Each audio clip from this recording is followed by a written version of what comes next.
Hello guys and once again welcome back to my YouTube channel. दोस्तों आज का ये वीडियो स्पेशली क्लास 12 स्टूडेंट्स के लिए होने वाला है क्योंकि आज इस वीडियो में हम क्लास 12 फ्लेमिंगो के चैप्टर नंबर 4 को समझेंगे जो कि है द रेड ट्रैप। दोस्तों ये एक बहुत ही इंटरेस्टिंग कहानी है जो कि हमें एक फिलोसफिकल मैसेज देती है कि दुनिया एक रेड ट्रैप की तरह है जो कि हमें लालच में फंसा लेती है। सो बिना टाइम वेस्ट किए लेट्स स्टार्ट आवर वीडियो।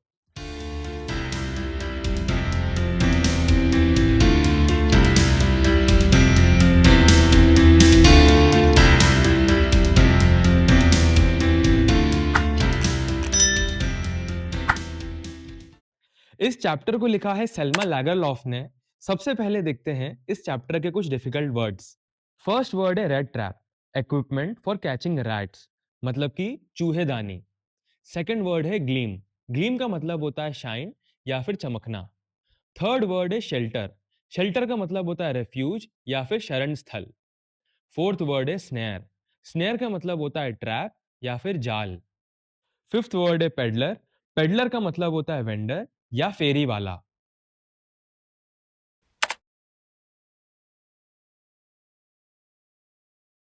दोस्तों चैप्टर में हमें बताया गया है कि एक समय की बात है, एक बहुत ही गरीब आदमी रहता था। वो वायर के बने हुए छोटे छोटे रेड ट्रैप्स को सेल करता था।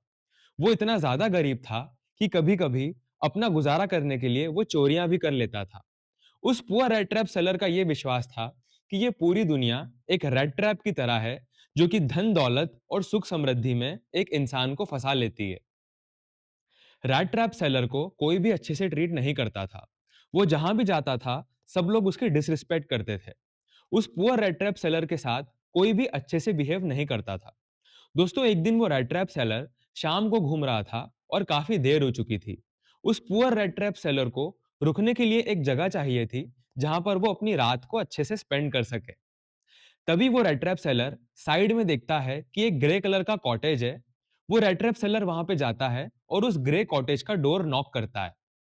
दोस्तों उस कॉटेज का ओनर एक ओल्ड मैन रहता है जो कि खुद एक क्रॉफ्टर रहता है रैम्सजो आयरन वर्क्स में। मतलब कि दोस्तों उस कॉटेज का ओनर रैम्सजो आयरन वर्क्स करके एक फैक्ट्री में काम करता था।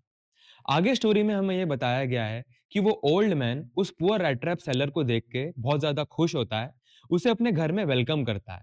वो ओल्ड मैन उस पुअर रेड ट्रैप सेलर के लिए खाना बनाता है, उसके साथ अच्छी अच्छी बातें करता है और गेम्स भी खेलता है।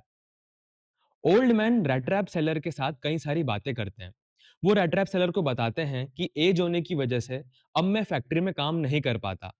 आगे वो बताते हैं कि मेरे पास एक काऊ है जिसकी वजह से मैं अर्न कर पाता हूँ। वो रेड ट्रैप सेलर को ये तक बता देते हैं कि अभी मैंने 30 क्रॉनर्स कमाए हैं और उन्हें मैंने विंडो के साइड में एक छोटे से बैग में रखा है। दोस्तों अगले दिन वो red trap seller old man के पास से चला जाता है और वो दोनों अपने अपने रास्ते चले जाते हैं। लेकिन कहानी यहीं खत्म नहीं होती।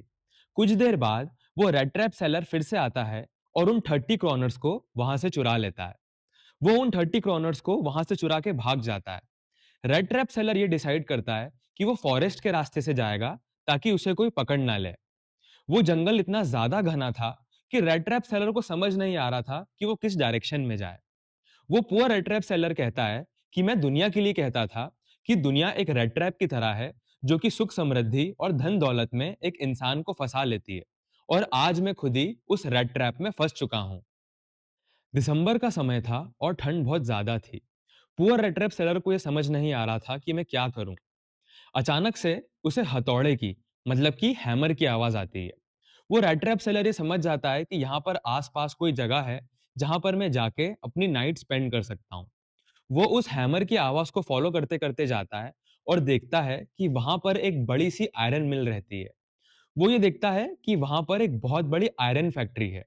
रेड ट्रैप सेलर ये सोचता है कि मैं यहाँ पर अपनी नाइट स्पेंड कर लूंगा। जब वो आयरन मिल के अंदर जाता है तो वहां पर काम कर रहे लोग वो भी यही देखते हैं कि ठीक है ये एक पुअर मैन है और बाहर ठंड भी बहुत ज्यादा है, इसी वजह से ये पुअर मैन यहाँ पे अपनी नाइट स्पेंड करने के लिए आया है। दोस्तों कुछ समय के बाद वो जो आयरन मिल रहती है उसका ओनर वहां पे आता है। वो उस पुअर रेड सेलर को देखता है। आयरन मिल के ओनर को ये मिसअंडरस्टैंडिंग हो जाती है कि ये पुअर रेड सेलर मेरा पुराना दोस्त है। वो आयरन मिल का ओनर ये समझने लगता है कि ये रेड ट्रैप सेलर मेरा एक पुराना दोस्त है। वो रैट ट्रैप सेलर को अपने घर पर इनवाइट करता है। पुअर रैट ट्रैप सेलर बहुत ही ज्यादा कंफ्यूज हो जाता है और उसे कुछ भी समझ नहीं आ रहा होता। वो ये सोचता है कि अगर मैं सच बोल के अपनी आइडेंटिटी बताऊंगा तो शायद ये आयरन मिल का ओनर मेरी कोई हेल्प नहीं करेगा। लेकिन अगर मैं चुप रह के अपनी आइडेंटिटी नहीं बताऊं तो चांसेस हैं कि मेरी कोई हेल्प हो जाए। दोस्तों, वो आयरन मिल का ओनर उस पुअर रैट ट्रैप सेलर को अपने घर पर इनवाइट करता है। वो ये कहता है कि क्रिसमस का टाइम भी है, मेरे घर पे मैं और मेरी बेटी रहते हैं, तुम भी हमारे साथ चलो, हम सब साथ मिलके क्रिसमस सेलिब्रेट करेंगे।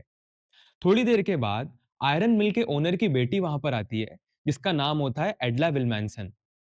आयरन मिल के ओनर की बेटी रेड ट्रैप सेलर से ये कहती है कि प्लीज आप हमारे घर पे चलिए, क्रिसमस का टाइम है, हम सब साथ मिलके क्रिसमस सेलिब्रेट करेंगे। Red trap seller finally convince हो जाता है और उनके साथ उनके घर चलने को रेडी हो जाता है। जैसे ही वो poor rat trap seller iron mill के ओनर के घर जाता है तो आयरन मिल का ओनर उसे अच्छे कपड़े पहनने को देता है। रेड ट्रैप सेलर अच्छे कपड़े पहन के प्रॉपर अच्छी तरह से तैयार होके आता है। अब यहाँ पर होता यह है कि आयरन मिल का ओनर ये समझ जाता है कि ये तो कोई और ही है। आयरन मिल के ओनर को लगता है कि मेरे साथ धोखा हुआ है। वो उस पुअर रेड ट्रैप सेलर को देख के ये समझ जाता है कि ये मेरा फ्रेंड नहीं बल्कि ये तो कोई और ही है। वो poor rat trap seller iron mill के ओनर से कहता है कि इसमें मेरी कोई गलती नहीं है। मैंने आपसे नहीं कहा था कि मुझे अपने घर लेके चलो। आपने और आपकी बेटी ने मुझे फोर्स किया, इस वजह से मैं आपके घर पर आया। दोस्तों, वो आयरन मिल का owner poor rat trap seller से कहता है कि तुम यहाँ से चुपचाप चले जाओ, वरना मैं पुलिस को बुला लूंगा। रेड ट्रैप सेलर को भी बहुत ज्यादा गुस्सा आ जाता है और वो भी वहां से जाने लगता है। जैसे ही वो डोर के पास जाता है तो डोर के पास आयरन मिल के ओनर की बेटी वहां पे आ जाती है।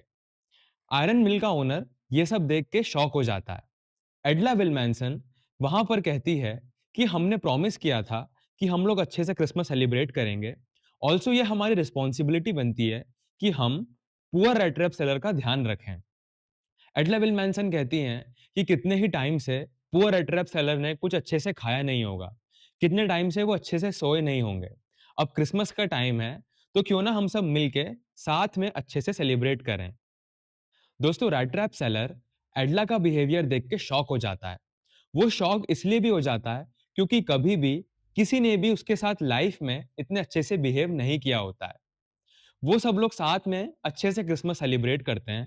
वो पुअर रैट ट्रैप सेलर अच्छे से डिनर करता है। दोस्तों, क्रिसमस वाले दिन आयरन मिल का ओनर और उसकी बेटी चर्च जाते हैं।